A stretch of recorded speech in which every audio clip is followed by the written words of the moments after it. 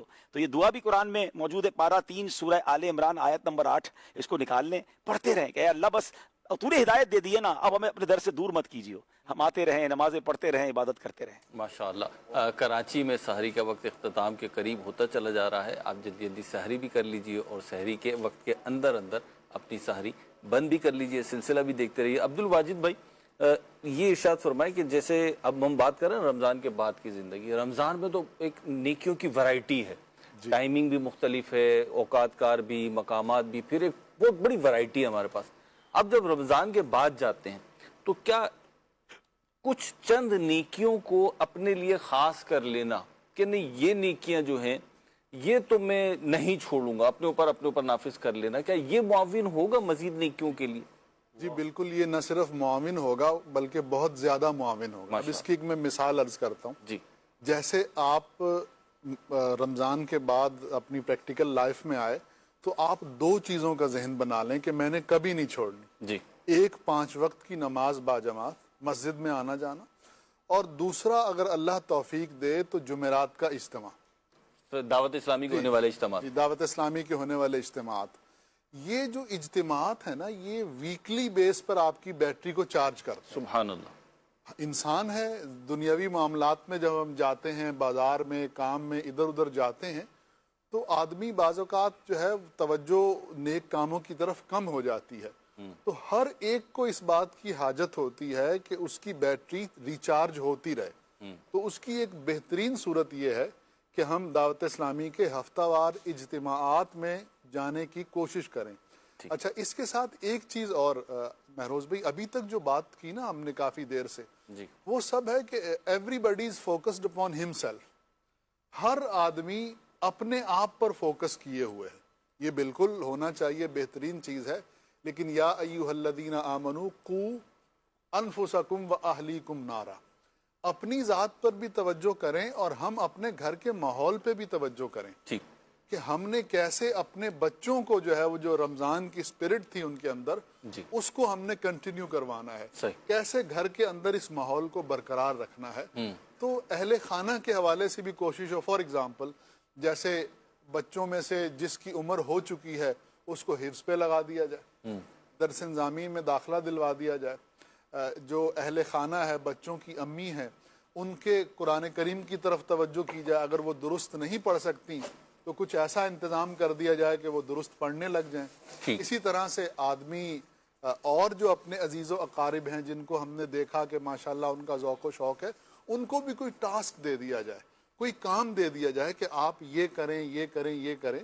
تو یہ جو 2 چیزیں میں نے بالخصوص عرض کی کہ ہفتہ وار اجتماع میں جانا اور 5 وقت کی نماز کا خیال رکھنا، تو انشاءاللہ battery time and again recharge ہوتی رہے گی. ایک عمل جو ہے وہ اور شامل کر لیں. جمعرات کو اگر مثال کے طور پر شیطان سستی دلائے تو جو ہفتے کے دن مدنی مذاکرہ امیر علیہ سنت فرماتے ہیں تو اس کے اندر جو ہے نا وہ غیر حاضری نہ ہو. اور ابھی جو صورتحال یعنی ان دنوں میں جو نظر آ رہی ہے تو وہ عید کے دن یا عید سے اگلے دن جو ہے وہ ہمیں مدنی مذاکرہ الحمدللہ ملے گا. تو بالکل قریب میں ہوگا انشاءاللہ الرحمن. امیر علیہ سنت کی صحبت پائیں گے. ہم نے دیکھا ہے ان کی نگاہ اثر سے اور ان کے جو ہے وہ فیض سے، ان کی ترغیب سے بے شمار لوگ جو ہے وہ الحمدللہ نیکیوں پر استقامت پانے میں کامیاب ہوئے ہیں. تو ان کے دامن کے ساتھ وابستہ ہو جائیں انشاءاللہ الرحمن. عید کے دنوں میں گناہوں سے بچنے کا ایک اور طریقہ مدنی چینل ہی ہے کہ بھائی آپ مدنی چینل کے ساتھ گزاریں. اتنے دلچسپ، اتنے زبردست پروگرام پلان ہوئے ہیں. اور آپ کے ساتھ گزارنا چاہتے ہیں، لوگ چاہتے ہیں آپ آئیں گھر پر ان کے، اور جو ہے نا میں ان کے گھر میں آؤں گا نا مدنی چینل آئیں گے. الحمدللہ میں دونوں دن دوپہر کو ان کے ساتھ ہوں. تو آپ عید مدنی مدنی چینل کے ساتھ بنائیں، انشاءاللہ مسکراہٹیں بھی ہوں گی، بہت پیاری باتیں ہوں گی. بلکہ جو سیٹرڈے والے دن دوپہر 3 بجے پروگرام ہے ذاتی تجربات، اس میں نگران شورا ہیں، مفتی قاسم صاحب، واہ، تینوں پہنچیں گے. وہ اب آپ انشاءاللہ ہم تینوں مل کے آ جائیں گے آپ کے گھر پہ. آپ ہمیں بلا لیجئے، ٹی وی آن کر دیجئے گا، مہمان بھی بیٹھے انہیں بھی دکھا دیجئے گا. پھر ماشاءاللہ جیسے بتایا کہ سیٹرڈے نائٹ چاہے عید ہو چاہے سیکنڈ ڈے آف عید ہو، مدنی مذاکرہ ہوتا ہے. تو عید امیر علیہ سنت کے ساتھ، پھر ماشاءاللہ بچوں کے ساتھ بڑے اچھے پروگرام ریکارڈ ہوئے ہیں. بہت ساری ماشاءاللہ مفتی صاحب بھی ہمارے کسی پروگرام میں ہوں گے. تو یہ سارے مبلغین اور اہم ترین مبلغین، اراکین شورا، مفتیان کرام. تو عید اچھا یہ ٹرانسمیشن کیوں کی جاتی ہے؟ یہ بھی اسی لیے، حالانکہ دیکھیں نا بہت سارے ہمارے بھی گھر ہیں، ہماری بھی فیملیز ہیں، بہت ساری چیزیں ہیں، لیکن کیوں یہ نگران شورا نے ذہن دیا تھا کہ یار لوگ گھروں پہ ہیں، آپ قربانی دیں تاکہ جناب لوگ جو ہے نا گناہوں سے بچے، کسی اور طرف نہ جائیں. بہت ماشاءاللہ لوگ بہت شوق سے دیکھتے بھی ہمارے. اللہ کی بڑی رحمت ہے. عبدالحبیب بھائی نے بڑی صحیح بات کی، بھائی بلانا چاہتے ہیں، آئیں گے تو پروٹوکول دیں گے، ظاہر سی بات ہے آپ بھی بیٹھیں گے، فیملی بھی مصروف ہوگی کسی نہ کسی کام میں. تو اب یہ نشریات کے ذریعے آ رہے ہیں، یہی دیکھ لیں. اور ابھی وظیفہ لینا ہے حاجی صاحب سے، تو وقت بھی اختتام کی طرف. پہلے میں وظیفہ لے لوں کیونکہ جو نا پھر کسی کی شکایت نہ آ جائے کہ حاجی صاحب سے آپ نے وظیفہ نہیں لیا، ہم نے تو وظیفہ پڑھنا تھا. تو وظیفے والوں کے لیے وظیفہ. جی حاجی صاحب آج کیا وظیفہ دیں؟ آج کا وظیفہ انشاءاللہ صلو علی الحبیب صلی اللہ تعالی علی محمد صلی اللہ علیہ وسلم. ماہ رمضان آیا ہے، ماہ رمضان آیا ہے. چلیں آج انشاءاللہ وہ وظیفہ ہے جس سے دشمن سے حفاظت رہے گی. ویسے بھی آج کل بہت سارے ممالک میں بہت سارے ایشوز بھی چل رہے ہیں، تو دشمن سے حفاظت کا وظیفہ یہ ہے کہ جو کوئی 500 بار یا خافضو یا رافعو. اچھا آج آپ کے پاس دوسرا آ گیا ہے، میرے پاس یا دوسرا بصیر. جی یا بصیرو تو میرے خیال ہو گیا ہے، شاید یہ ہو گیا ہے. اگر آپ کے پاس آپ جو بیان کر رہے ہیں وہی بیان اچھا میں بیان کرتا ہوں، سلائیڈ ہم بعد میں لگا دیں گے، ٹھیک ہے. یا خافضو یا رافعو، جو کوئی اسے 500 بار پڑھ لے انشاءاللہ دشمن سے امان میں رہے گا. اور ورد کے اول آخر ایک بار درود شریف پڑھنا ہے. 500 بار پڑھ لیں. ویسے ہی شیطان بھی تو بڑا دشمنی ہے نا، اور ویسے حاسدین بھی ہوتے ہیں، بہت سارے ایشوز چل ہی رہے ہوتے ہیں. تو 500 بار یا خافضو یا رافعو پھر اسکرین پر دکھا دیں تاکہ جس کو اسکرین شاٹ لینا ہو، تصویر لینی ہو تو وہ لے لیں. اللہ پاک ہمیں باطنی دشمنوں سے بھی محفوظ فرمائے، روحانی دشمنوں سے بھی محفوظ فرمائے، اور جسمانی دشمنوں سے بھی محفوظ فرمائے. آمین. صلو علی الحبیب. وقت اختتام کی طرف بڑھ رہا ہے. 2 اشعار لے لیں عبدالحبیب بھائی، الوداع ماہ رمضان. کیا بات. اللہ اللہ صلو علی الحبیب صلی اللہ تعالی علی محمد صلی اللہ علیہ وسلم. قلب عاشق ہے اب پارا پارا،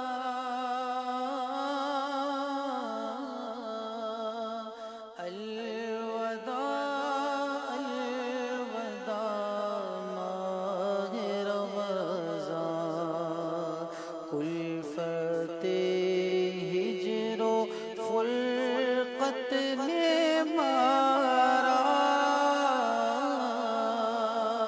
الوداع الوداع ماہ رمضان. تیرے آنے سے دل خوش ہوا تھا، تیرے آنے سے دل خوش ہوا تھا، اور ذوق عبادت بڑا تھا. آہب دل پہ ہے غم کا غلبہ، الوداع الوداع ماہ رمضان. بزم افطار سجتی تھی کیسی، خوب سحری کی رونق بھی ہوتی. بزم افطار